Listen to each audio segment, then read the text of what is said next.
નમસ્કાર. આજના ITI learning પ્રોગ્રામમાં આપ સૌનું હાર્દિક સ્વાગત છે.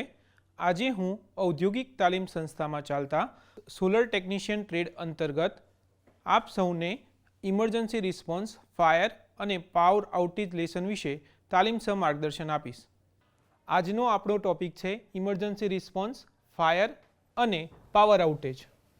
તો આજના આપણા ઈ લર્નિંગ લેક્ચરના ઉદ્દેશ્યો નીચે પ્રમાણે છે.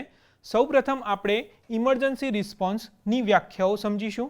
ત્યારબાદ આપણે વ્યક્તિગત સંરક્ષણ સાધનો એટલે કે પર્સનલ પ્રોટેક્ટિવ ઇક્વિપમેન્ટ વિશે વિગતવાર માહિતી મેળવીશું. ત્યારબાદ આપણે આગના પ્રકાર, તેનું નિવારણ અને નિયંત્રણ કઈ રીતે થઈ શકે તેના વિશે માહિતી મેળવીશું અને તેને અટકાવવા માટેની યુક્તિઓને પણ જાણીશું. બ્લેકઆઉટ અથવા પાવર આઉટેજ વિશેની માહિતી મેળવીશું. હવે ઇમરજન્સી રિસ્પોન્સ શું છે? ઇમરજન્સી રિસ્પોન્સ અથવા તો અકસ્માત કે કટોકટી એ અચાનક અથવા તો અણધારી બનતી ઘટના છે જે આરોગ્ય, જીવન, મિલકત અથવા તો પર્યાવરણ માટે તાત્કાલિક જોખમ ઊભું કરે છે. તાત્કાલિક હસ્તક્ષેપ કરવાની જરૂર પડે છે. એટલે કે કટોકટી શબ્દનો ઉપયોગ ઘણીવાર એવી પરિસ્થિતિનું વર્ણન કરવા માટે થાય છે કે જેમાં આપણે તાત્કાલિક ધોરણે કોઈ પગલાં લેવાની જરૂર પડે. હવે આપણે કઈ રીતે જાણીએ કે અકસ્માતની પરિસ્થિતિ ઉદ્ભવે છે? કારણ કે તેની કોઈ ચોક્કસ વ્યાખ્યા નથી. તો સૌપ્રથમ આપણે તો તેના ખતરાની શોધ કરવી પડે. જેમ કે આગ લાગે તો આપણે જાણવું પડે કે આગની પરિસ્થિતિ કઈ છે.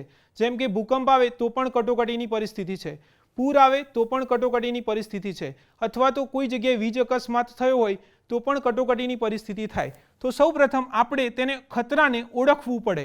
ત્યારબાદ તેનું મૂલ્યાંકન કરવું પડે અને નિયંત્રણ કરવાના રસ્તાઓ શોધવા પડે. હવે અકસ્માત નિવારણના ઉદ્દેશો. તો આપણે અકસ્માતની વ્યાખ્યા તો અગાઉ સમજી ચૂક્યા છે. અકસ્માતના પરિણામો અને અસરો એ નીચે મુજબ છે. તેના દ્વારા વ્યક્તિ, જાન અથવા પર્યાવરણને નુકસાન થઈ શકે છે. અકસ્માત અટકાવવા માટે અલગ અલગ યુક્તિઓ કરવી પડે છે. અકસ્માતની કિંમત જાન, પર્યાવરણ અથવા વ્યક્તિગત હોઈ શકે છે. અકસ્માતની પરિસ્થિતિ શા માટે ઉદ્ભવે છે? તો ઘણી વખત વ્યક્તિઓ જાણકારી અને સત્તા સિવાય કામ કરે છે. એટલે કે જે મશીન અથવા ટૂલ્સનો ઉપયોગ તે લોકો જાણતા ન હોય તેનો ઉપયોગ કરવા જાય છે અને ઘણી વખત તેમને જાનહાનિ થઈ શકે છે અથવા અકસ્માત થઈ શકે છે. બીજો મુદ્દો છે જોખમી ગતિથી કામ કરવું. ઘણી વખત જે પ્રોડક્શન મેનેજર હોય છે તે ઘણી સ્પીડથી કામ કરાવવા માંગે છે અને ઝડપથી કામ કરવા જતાં ઘણી વખત અકસ્માત બનવાની શક્યતાઓ રહે છે. ત્રીજું છે સુરક્ષા વ્યવસ્થા અને નિષ્ક્રિય કરવી. એટલે કે વ્યક્તિગત સંરક્ષણ સાધનોનો ઉપયોગ ન કરવો, અસુરક્ષિત સાધનો વાપરવા અથવા તો સાધનોનો અસુરક્ષિત ઉપયોગ કરવો. તો જે પણ વ્યક્તિ જે પણ મશીન ઉપર કામ કરવા જઈ રહ્યો છે તો તેને સંપૂર્ણ માહિતી હોવી જોઈએ અને તેના અનુરૂપ તેમને પર્સનલ પ્રોટેક્ટિવ ઇક્વિપમેન્ટ પણ આપવા જોઈએ. અસુરક્ષિત રીતે વસ્તુઓ મૂકવી. હવે ઘણી વખત એવું પણ બને છે કાર્યસ્થળે કર્મચારી તે પોતાની જોખમી વસ્તુઓ મૂકીને જતા રહે છે. જેમ કે વીજળીના ખુલ્લા તાર તે લોકો મૂકીને જતા રહે અને કોઈ વ્યક્તિ આવે તો તેમને કરંટ લાગવાની સંભાવના પણ રહે છે. ચાલતા સાધનો અને જોખમવાળા સાધનોને અડકવું. હવે ઘણી વખત કોઈ બહારથી વિઝિટમાં આવ્યા હોય અને તેમને જાણકારી ન હોય, ત્યાં ટેગલાઇન લગાવેલી હોય કે અહીંયા અડકવું નહીં, છતાં પણ તે લોકો તેને ટચ કરતા હોય છે અને અકસ્માતનો ભોગ બનતા હોય છે. આ સ્લાઇડમાં મેં તમને દર્શાવ્યું છે કે એક કર્મચારી છે કે જે વીજ પોલ પર અહીંયા ચઢેલ છે, જેને કોઈ પણ પર્સનલ પ્રોટેક્ટિવ ઇક્વિપમેન્ટ લીધેલ નથી અને તે વીજ લાઇન પર કામ કરી રહ્યો છે. હવે જો આ બંને ફેઝ ભેગા થાય તો તેને પોતાનો જીવ ગુમાવવો પડી શકે છે. તેથી પર્સનલ પ્રોટેક્ટિવ ઇક્વિપમેન્ટ આ સ્થળે સંપૂર્ણપણે યુઝ કરવા જોઈએ. આ વ્યક્તિએ અહીંયા રબરના શૂઝ પણ પહેરેલ નથી, જે જોખમી કાર્ય છે. હવે હું તમને આ સ્લાઇડમાં એ સમજાવી રહ્યો છું કે આમાં મુખ્યત્વે 5 પરિબળો છે જે અકસ્માતમાં નિર્ભર રહેલા છે. સૌપ્રથમ તો સોશિયલ એન્વાયરમેન્ટ એટલે કે સંસ્કારો કે જે આપણને સ્કૂલ અથવા કંપનીમાંથી આપણને પ્રોવાઈડ કરવામાં આવે છે, કે જે તમે સમજો છો કે આપણા આજુબાજુમાં સોશિયલ એન્વાયરમેન્ટ છે તે આપણને માહિતી અથવા ડાયરેક્શન પૂરી પાડે છે કે કઈ દિશામાં આપણે કામ કરવું. બીજું માણસની ભૂલોની શક્યતાઓ રહેલ છે. હવે કોઈ પણ જગ્યાએ કાર્યસ્થળ પર વ્યક્તિ કામ કરતો હોય તો સ્વાભાવિક છે કે તેના દ્વારા ભૂલ થવાની શક્યતાઓ રહેલી છે. ત્રીજું, અસુરક્ષિત કાર્યો અને પરિસ્થિતિઓ, એટલે કે ઘણી વખત એવી પરિસ્થિતિઓ ઉદ્ભવ થાય છે કે ઘણી વખત ક્રેનનો વાયર તૂટી જવો અથવા તો વાયરોનું શોર્ટ સર્કિટ થઈ જવું, તો એ વખતે કેવી પરિસ્થિતિઓ ઉદ્ભવ થાય છે તે અહીંયા દર્શાવેલ છે. ત્યારબાદ તેના દ્વારા અકસ્માત થાય છે અને ઈજા થાય છે. હવે આ પાંચેય પરિબળો એકબીજા સાથે સંલગ્ન છે, એટલે જો આપણે ધ્યાન ના રાખીએ તો પાંચેય પરિબળો અહીંયા એકબીજા પર નિર્ભર હોવાથી અહીંયા બિલ્ડિંગ ઢળી પડે છે. હવે જો આપણે સંસ્કારો અને માણસની ભૂલ તો આપણા હાથમાં નથી, કારણ કે વ્યક્તિગત ભૂલ ગમે ત્યારે થઈ શકે છે, પરંતુ જો આપણે અસુરક્ષિત કાર્યો અને પરિસ્થિતિઓને આપણા કાબૂમાં રાખીએ તો આપણે અકસ્માત અને ઈજાને થતી અટકાવી શકીએ છીએ. અહીંયા જો આ પરિબળ આપણા હાથમાં છે, તેથી આપણે તેને અટકાવવાની કોશિશ કરીશું. તો તમે સ્લાઇડમાં જોઈ શકો છો કે આપણે સંસ્કારો અને માણસની ભૂલ બિલ્ડિંગ્સ પડે છે, પણ અકસ્માત અને ઈજા આપણે બને તેટલી અટકાવી શકીએ છીએ. સલામતી માટે કારીગરોની ભૂમિકા, તો જ્યારે પણ અકસ્માત થાય તો તેનો નિર્દેશ તેના ઉપરી અધિકારીને કરવો જોઈએ, તેમજ સુધારણા માટેના સૂચનો આપવા જોઈએ. કાર્યસ્થળે જો તેમને પર્સનલ પ્રોટેક્ટિવ ઇક્વિપમેન્ટ ન આપવામાં આવ્યા હોય અથવા તો કોઈ અણધારી ઘટના બની હોય તો તરત તેના સુધારણા માટે સૂચનો આપવા જોઈએ. સલામતી નિયમોને અનુસરવું જોઈએ. જો તેમને કંપની દ્વારા કોઈ ડાયરેક્શન્સ આપવામાં આવી હોય કે અહીંયા જવું નહીં અથવા તો આ પ્રકારના સાધનોનો ઉપયોગ કરવો નહીં, તો તેનું સંપૂર્ણપણે પાલન કરવું જોઈએ. સુરક્ષા પદ્ધતિમાં વિક્ષેપ ન કરવો જોઈએ. હવે ઘણી વખત વીજ 440 વોલ્ટની લાઈન હોય છે જ્યાં જવાની મનાઈ કરવામાં આવે છે, છતાં પણ ઘણા બધા વ્યક્તિઓ ત્યાં પરિસરમાં જોવા માટે જાય છે, જે જોખમીકારક બની રહે છે. તેથી સુરક્ષા પદ્ધતિમાં વિક્ષેપ કરવો જોઈએ નહીં. સંચાલન માટે સહકાર આપવો જોઈએ. હવે હું તમને આજના બીજા મુખ્ય ટોપિક વ્યક્તિગત સંરક્ષણ સાધનો એટલે કે પર્સનલ પ્રોટેક્ટિવ ઇક્વિપમેન્ટ વિશે માહિતી આપીશ. સૌપ્રથમ આપણે જાણીશું કે પર્સનલ પ્રોટેક્ટિવ ઇક્વિપમેન્ટ કયા કયા પ્રકારના છે, તે કેવી રીતે યુઝ થાય છે, પીપીએસની શું જરૂરિયાત છે તે સમજીશું અને તેનો ઉપયોગ કેવી રીતે થાય છે તે સમજીશું. હવે પર્સનલ પ્રોટેક્ટિવ ઇક્વિપમેન્ટના મુખ્યત્વે અહીંયા બે પ્રકાર મેં દર્શાવેલા છે. એક શ્વાસોશ્વાસને લગતા છે અને બીજા બિન શ્વાસોશ્વાસને લગતા છે. શ્વાસોશ્વાસને લગતામાં હવાનું શુદ્ધિકરણ અને પૂરી પાડતી હવામાં બે ડિવાઈડ કરેલા છે. એક છે મિકેનિકલ ફિલ્ટર, કેમિકલ કાર્ટ્રેજ અને કેનિસ્ટર ગેસ માસ્ક, અને પૂરી પાડતી હવામાં છે સ્કુબા, ફરીથી ફરતી અને પુનઃજનન. બિન શ્વાસોશ્વાસને લગતામાં માથાનો પહેરવેશ, આંખનું રક્ષણ, ચહેરાનું કવચ, કાનનું રક્ષણ, હાથનું રક્ષણ, પગનું રક્ષણ અને શારીરિક રક્ષણ આવે છે.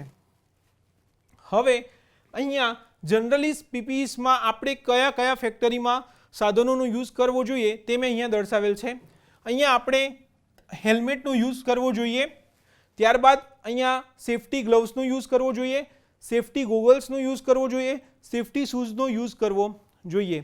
જ્યાં જરૂર બને ત્યાં આપણે બીજા વધારે પીપીઈસનો ઉપયોગ કરવો જોઈએ. હવે સ્લાઇડમાં મેં દર્શાવેલ છે કે ઘણા બધા વ્યક્તિઓ પીપીઈસનો બિનઅધિકૃત રીતે ઉપયોગ કરી રહ્યા છે. તે લોકો તેનો ઉપયોગ સેફટી હેલ્મેટનો ઉપયોગ તેના બેસવા માટે કરી રહ્યા છે. જો જોખમી સ્થળે આ રીતે બેસવામાં ઉપયોગ કરવામાં આવે અને જો કોઈ દુર્ઘટના ઘટે તો તેમના મૃત્યુ પણ થઈ શકે છે. તો જો સેફટી હેલ્મેટ ન પહેરેલું હોય તો તાત્કાલિક તેમનું મૃત્યુ થવાની સંભાવના પણ છે. હવે આપણે આગલા ટોપિક આગ નિવારણ અને નિયંત્રણ પર જઈશું. સૌપ્રથમ આગ શું છે? તો આગ એ ત્રણ મુખ્ય પરિબળોનો લીધે ઉદ્ભવે છે. એક છે ઓક્સિજન, બીજું છે હવા અને ત્રીજું છે ફ્યુઅલ. બરાબર? તો એ ત્રણેય વસ્તુઓનું મિશ્રણ થઈને આપણને આગનો જન્મ થાય છે.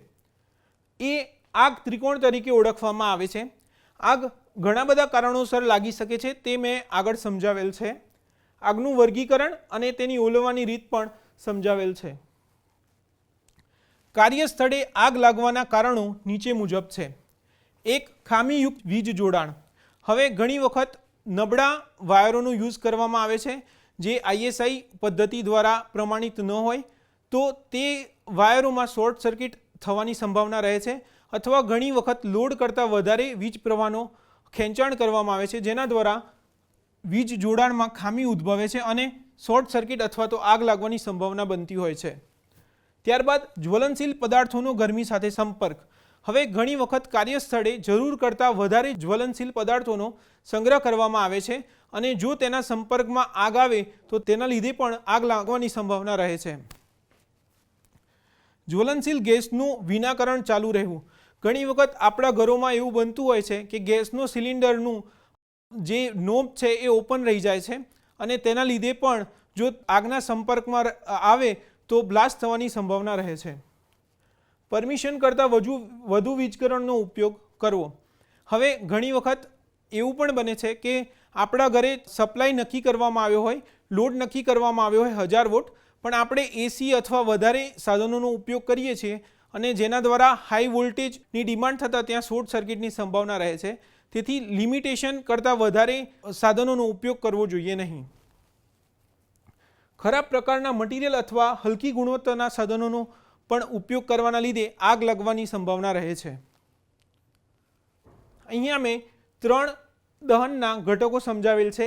એક છે ફ્યુઅલ કે કોઈ પણ હોઈ શકે છે, ઘન અથવા પ્રવાહી હોઈ શકે છે, હીટ છે અને ઓક્સિજન. આ 3 ઘટકોને આગ ત્રિકોણ તરીકે ઓળખવામાં આવે છે. હવા કે જેમાં ઓક્સિજન રહેલ છે, ગરમી કે જેમાં આગની શરૂઆત માટેના સ્ત્રોત હોઈ શકે છે અને બળતણ જે ઘન પ્રવાહી અથવા ગેસ હોઈ શકે છે. આગના બળતણ પ્રમાણે મુખ્યત્વે 4 ઘટકોમાં વર્ગીકરણ કરવામાં આવે છે: એ, બી, સી અને ડી. ક્લાસ એ બળતણ, તો તેમાં ઘન પદાર્થો આવે છે જેવું કે લાકડું, કાગળ, પ્લાસ્ટિક, કાગળના ગાભા, કાપડું. આ બધાનો ઘન પદાર્થોનો સમાવેશ ક્લાસ એ બળતણ તરીકે કરવામાં આવે છે. ક્લાસ બી. હવે આમાં પ્રવાહી બળતણ જેવા કે ગેસોલિન, પેટ્રોલ, ડીઝલ, તેલ, ગ્રીસ, પેઇન્ટ, રંગોનો સમાવેશ ક્લાસ બી પ્રકારના બળતણમાં કરવામાં આવે છે. ક્લાસ સીમાં આપણે પેટ્રોલિયમ ગેસ, બીજા જ્વલનશીલ ગેસનો સમાવેશ કરવામાં આવે છે. ક્લાસ ડીમાં ધાતુઓ એટલે કે પોટેશિયમ, સોડિયમ, એલ્યુમિનિયમ, મેગ્નેશિયમ જેવી ધાતુઓનો સમાવેશ ક્લાસ ડી પ્રકાર કરવામાં આવે છે. અત્યાર સુધી આપણે 4 મુખ્યત્વે પ્રકાર જોયા. તેના સિવાય પણ આગ લાગવાની સંભાવના ઇલેક્ટ્રિક દ્વારા રહેલી છે, તેનો સમાવેશ મેં અહીંયા કરેલ છે કે જેમાં electrical fitting, motors, control switch અથવા હીટરનો કોઈ પણ કારણસર શોર્ટ સર્કિટ થવું અને આગ લાગવાની સંભાવના રહેલ છે. હવે આપણે જે અગાઉ 4 પ્રકાર જોયા, તો કયા પ્રકારમાં કયા ફાયર એક્સટિંગ્યુશરનો ઉપયોગ કરવો તેની આપણે હવે વિગતવાર માહિતી મેળવીશું. મુખ્યત્વે આપણી પાસે 4 પ્રકારના ફાયર એક્સટિંગ્યુશર અવેલેબલ છે. પ્રથમ છે પાણીવાળું ફાયર એક્સટિંગ્યુશર, જે અગ્નિશમન માટે યુઝ થાય છે. બીજું છે ફોમવાળું ફાયર એક્સટિંગ્યુશર. ત્રીજું છે પાવડરવાળું ફાયર એક્સટિંગ્યુશર અને ચોથું છે CO2 એટલે કે કાર્બન ડાયોક્સાઇડવાળું ફાયર એક્સટિંગ્યુશર. હવે કયા પ્રકારના ફાયર એક્સટિંગ્યુશરનો ઉપયોગ કયા પદાર્થ માટે કરવો જોઈએ તેની આપણે માહિતી મેળવીશું. અહીંયા જે પાણીવાળું ફાયર એક્સટિંગ્યુશર છે તેનો ઉપયોગ આપણે ઘન પદાર્થો જેવા કે વુડ, પેપર, પ્લાસ્ટિક માટે કરવો જોઈએ. તેના ઉપર એ સિમ્બોલ ડ્રો કરેલ હોય છે, એટલે કે જો ઘન પદાર્થોમાં આગ લાગે તો આપણે એ પ્રકારના પાણીવાળા ફાયર એક્સટિંગ્યુશરનો અગ્નિશમન માટે ઉપયોગ કરવો જોઈએ. હવે ફોમવાળું ફાયર એક્સટિંગ્યુશર તે બી અને સી એટલે કે પ્રવાહી અને ગેસ પ્રકારના જે આપણી પાસે પદાર્થો છે તેનો ઉપયોગ કરવા માટે થાય છે. જેમ કે જ્વલનશીલ પ્રવાહી અને વાયુની આગ પર જો કાબૂ મેળવવો હોય તો આપણે બી અને સી પ્રકારના ફાયર એક્સટિંગ્યુશરનો ઉપયોગ કરી શકીએ છીએ. હવે જે પાવડરવાળું ફાયર એક્સટિંગ્યુશર છે તેનો ઉપયોગ એ, બી અને સી એટલે કે જે ઘન, પ્રવાહી અને વાયુ પ્રકારના જે પણ પદાર્થો છે તેના અગ્નિશમન માટે પાવડરવાળા ફાયર એક્સટિંગ્યુશરનો ઉપયોગ કરી શકાય છે. તેનો ઉપયોગ ઇલેક્ટ્રિકલ આગ ઓલવવા માટે થઈ શકે નહીં. સપાટી પરના મુક્ત મૂળભૂત તત્વોનું શોષણ કરતો હોવાથી તેનો ઉપયોગ એ, બી અને સી પ્રકારમાં થઈ શકે છે, જ્યારે ઇલેક્ટ્રિકલમાં તેનો યુઝ કરી શકાય એમ નથી. આગ ઓલવવા માટે આપણે કોઈ પણ એક ઓક્સિજન, હીટ અથવા ફ્યુઅલને આમાંથી ત્રિકોણમાંથી દૂર કરવું જોઈએ. જો આપણે ઓક્સિજનને દૂર કરીએ તો પણ આગ ઓલવી શકાય છે, ગરમીને દૂર કરીએ તો પણ ઓલવી શકાય, અને ફ્યુઅલ જે કે બળતણ છે તેનો આપણે જો ફાયર ત્રિકોણમાંથી દૂર કરીએ તો આગનું શમન કરી શકાય છે. હવે આપણે આજના છેલ્લા ટોપિક બ્લેકઆઉટ અથવા પાવર આઉટેજ વિશે માહિતી મેળવીશું. ઘણીવાર આપણા એરિયામાં ઇલેક્ટ્રિક પાવરની ટૂંકા ગાળાની અથવા લાંબા ગાળાની ખોટ સર્જાય છે, જેને પાવર નિષ્ફળતાના કારણો તરીકે ગણી શકીએ છીએ. હવે તેનો મુખ્યત્વે 3 પ્રકારની ફોલ્ટ છે, જેમ કે પાવર સ્ટેશનમાં ખામી, વીજ ઉત્પાદન સાધનોની નિષ્ફળતા અથવા જાળવણી ન કરવી પાવર આઉટેજનું કારણ બની શકે છે.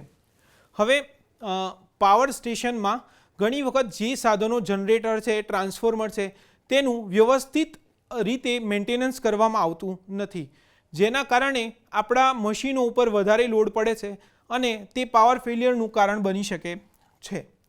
ટ્રાન્સમિશન લાઇનોને નુકસાન, જેમ કે કુદરતી આફતો છે, વાવાઝોડા, ધરતીકંપ, જેના દ્વારા જે ટ્રાન્સમિશન લાઇનો છે તેના ઉપર ઝાડ અથવા તો બીજી બિલ્ડિંગ્સ પડવાથી અથવા તો કોઈ પણ રીતે થાંભલાઓ પડવાથી આપણે ટ્રાન્સમિશન લાઇનોને નુકસાન થાય છે અને વીજ પુરવઠો ખોરવાઈ શકે છે.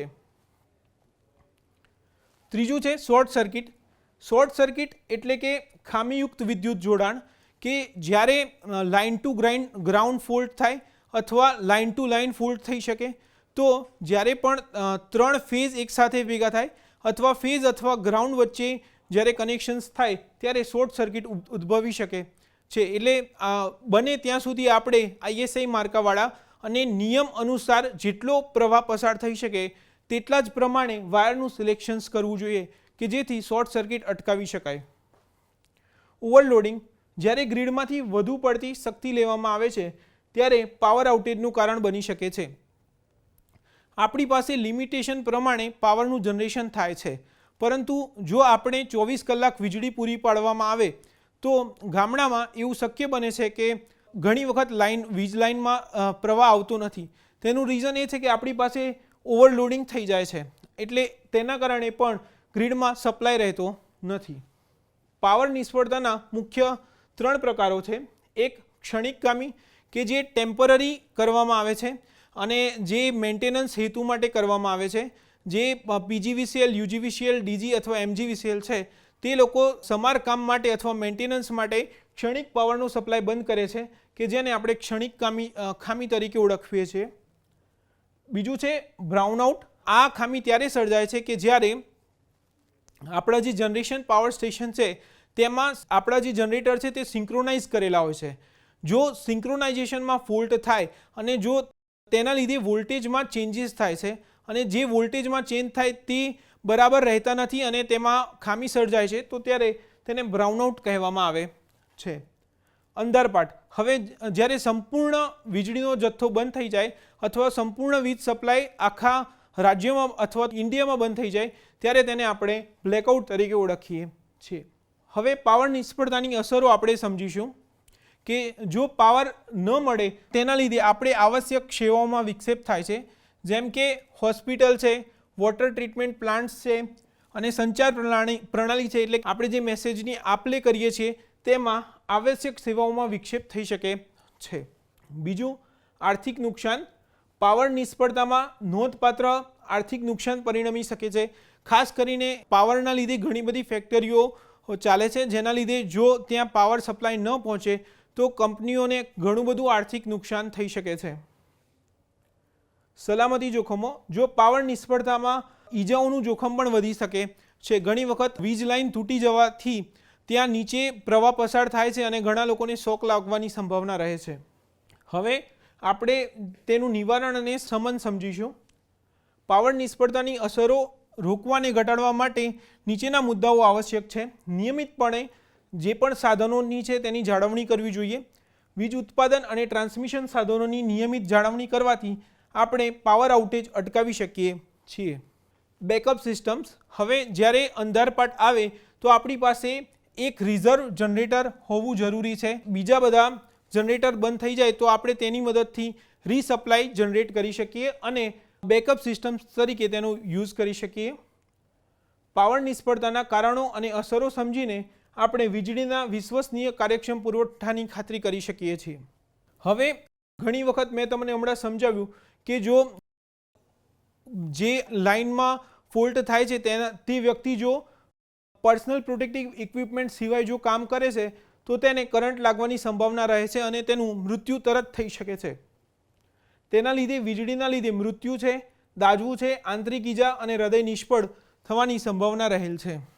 ઇલેક્ટ્રિકલ સુરક્ષા માટે આપણે રિપેરિંગની જરૂરિયાતવાળા સાધનોને રિપેર કરવા મોકલવા જોઈએ. ખુલ્લા વાયરને ક્યારે અડકવું જોઈએ નહીં. ભીની સપાટી પર કેબલ મૂકવા જોઈએ નહીં. પાવર આઉટલેટ ઉપર ઓવરલોડ કરવો જોઈએ નહીં. કેબલ જમીનથી ઓછામાં ઓછા 2 મીટર ઊંચો રાખવો જોઈએ. જમીન ઉપરના કેબલને સુરક્ષિત રાખવો જોઈએ અને જે ચેતવણી ચિહ્નો છે તેનું અનુસરણ કરવું જોઈએ. ઘણી વખત આપણે જમીનથી વાયરની હાઇટ બહુ જ નીચી રાખીએ છીએ, તેના લીધે તે તૂટવાની સંભાવના વધી જાય છે અને તેના લીધે શોર્ટ સર્કિટ અથવા તો કરંટ લાગવાની સંભાવના બનતી હોય છે. હવે આપણે શું કરવું અને ના કરવું જોઈએ તેની અહીંયા વિગતવાર માહિતી આપેલ છે. પાવર સોકેટમાં વીજળી ઉપકરણો લગાવતી વખતે સ્વિચ ચાલુ હોવી જોઈએ નહીં. આપણે ઘણી વખત ભીના હાથે પણ સ્વિચ ચાલુ બંધ કરતા હોઈએ છીએ, તેના લીધે પણ કરંટ લાગવાની સંભાવના રહે છે. ઇલેક્ટ્રિક ઉપકરણોમાં પ્લગને પકડીને ખેંચો, પણ ઇલેક્ટ્રિક તારને ખેંચી કે આંચકો આપીને પ્લગથી જુદા કરવા જોઈએ નહીં. હવે ઘણી વખત આપણી પાસે ઇન્સ્ટ્રુમેન્ટ હોય છે કે જેમ કે ડ્રિલિંગ મશીન, તો ઘણા લોકો તે વાયર ખેંચીને તેને ઊંચકતા હોય છે, તો તેના લીધે તારમાં વચ્ચે ભંગાણ થવાની શક્યતા રહેલ છે અને તે ઉપકરણોનો આપણે તાર ખેંચીને ઉપયોગ કરવો જોઈએ નહીં. વીજળીના વાયરોને ગરમ પાઇપ, રેડિએટર્સ કે તીક્ષ્ણ પદાર્થો પર મૂકવા જોઈએ નહીં કે જેના લીધે તેનું ઇન્સ્યુલેશન છે તે પીગળી જાય છે અને તેના લીધે શોર્ટ સર્કિટ થવાની સંભાવના રહે છે. જોડાણના મુખ્ય સાધનોમાં ખામીયુક્ત કે ખોવાયેલા પાર્ટ છે તે તપાસવા જોઈએ. ઘણી વખત એવું બને છે કે જે પાર્ટ્સ છે તે મિસિંગ હોય છે અથવા તો ત્યાં બરોબર પ્રોપર ઇન્સ્યુલેશન્સ કરાવવામાં આવતું નથી, તો તેના લીધે પણ શોર્ટ સર્કિટ થવાની સંભાવના રહેલ છે. વીજ ઉપકરણો ઉપરના વાયરિંગને તપાસી લેવું જોઈએ કે તે તૂટેલા કે ખુલ્લા તો નથી. ખામીયુક્ત વાયરના ક્લેમ્પ તપાસવા જોઈએ, જ્યાંથી વાયર દાખલ થતો હોય ત્યાં જોડાણના પ્લગમાં બરોબર જાય છે કે નહીં. એક્સટેન્શન કોર્ડનો ઓફિસ વિસ્તરણમાં ઉપયોગ કરવો જોઈએ નહીં કે જેથી આઉટ ઓફ ધ વોલ્ટેજ જાય નહીં. હું આશા રાખું છું કે આજે મેં તમને ઇમરજન્સી રિસ્પોન્સ, ફાયર અને ઇલેક્ટ્રિકલ પાવર આઉટેજ વિશે જે સમજણ આપી તે તમને સારી રીતે સમજાયેલ હશે અને હું એ પણ આશા રાખું છું કે તમે વ્યક્તિગત સંરક્ષણ સાધનો એટલે કે પર્સનલ પ્રોટેક્ટિવ ઇક્વિપમેન્ટનો તમારા કાર્યસ્થળે યોગ્ય રીતે ઉપયોગ કરશો અને તમારા સાથી અને તમારા ફેક્ટરીમાં કામ કરતી વખતે અકસ્માતમાં તમારો જીવનું રક્ષણ કરશો. આભાર.